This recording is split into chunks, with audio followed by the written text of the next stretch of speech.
Hi guys, it's Damien. Once again, I got another video how to promote and get your handmade products out there.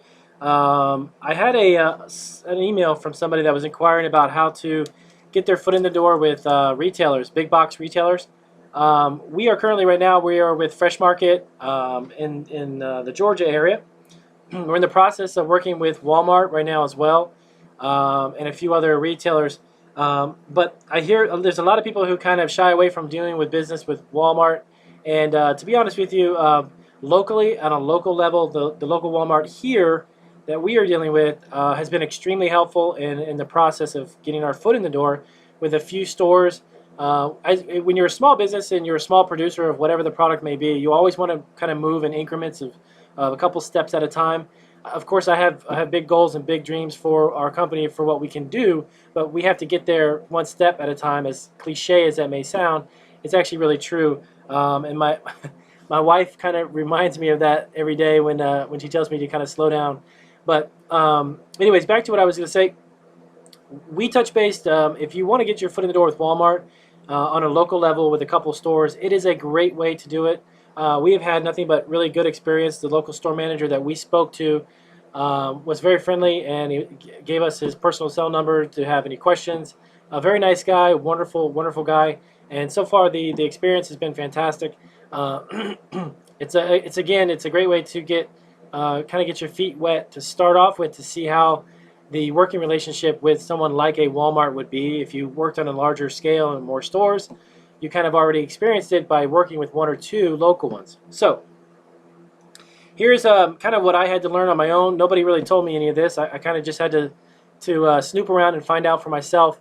The first step, if you go to Walmart's website page, if you go all the way down to the bottom, there is a vendor section where you can click on that, and it will kind of walk you through what I'm about to explain to you. But I'm just simply trying to give you some advice as far as what I've experienced myself.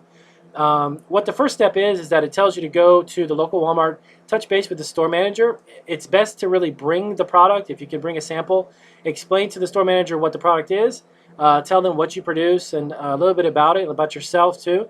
And then the store manager will basically tell you to go to the website, begin to fill out the application process, which is basically general business information, insurance information, and such. And what they'll do is they'll give your name, or you can follow up with their regional manager. Sometimes it's called their district manager, to either meet with them, or the store manager will touch base with them for you and then get back with you.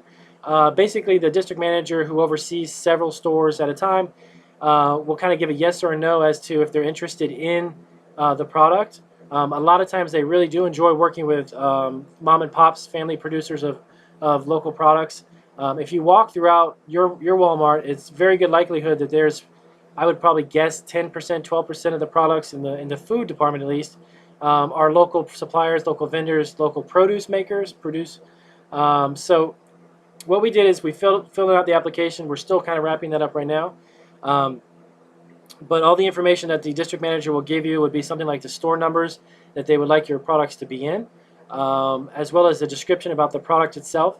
Now, you do have to have what's called a third-party inspection for your facility, which is not a Department of Agriculture or Health Department inspection. It's actually a separate business entity that does inspections that will give you a certification that you would need to present to a Walmart, or traditionally most of the big box stores and grocery stores, the Krogers and such, they'll require something like this third-party inspection. And once you get that complete, you're good to go. What I would recommend you do is to have a good relationship, a good rapport with the local store manager. Follow up with them just to kind of keep them in the loop, letting them know what you've already done and where you're at. But be kind of politely, but be persistent. Go back and definitely keep knocking on the door, explaining to them where you guys are at as far as the application process. The buyers at the corporate office are the only ones that really traditionally make those decisions. So the store managers, district managers, regional, they don't make the buying, purchasing decisions. They're not the decision makers on that end. It's really through their corporate.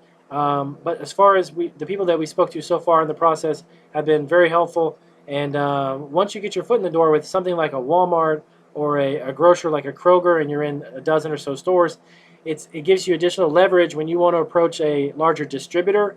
If you want to grow that direction and not do the distribution of your own food product, you want a distribution center or someone to do the distributing.